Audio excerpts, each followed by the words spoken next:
আসসালামু আলাইকুম। আজকে আপনাদেরকে একটি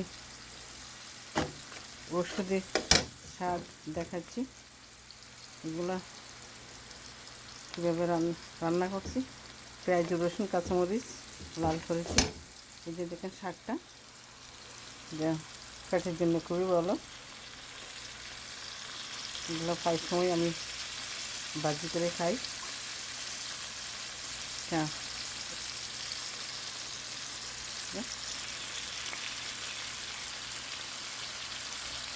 খুবই মচমচা হয়, নালিয়া শাকের মতন।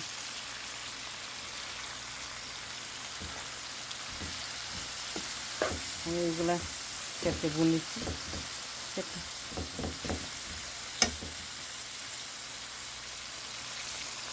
শাকটা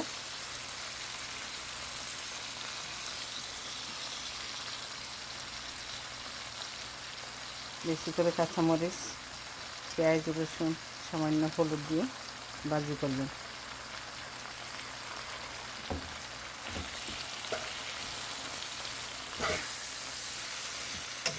খেতে খুবই খুবই স্বাদ।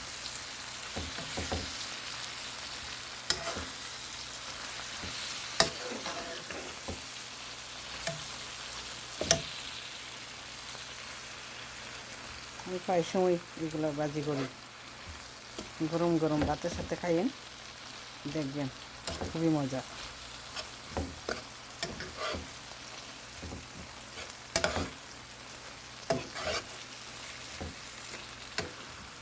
নালিয়া শাকের মতন বেশি করে মশমশা করবেন।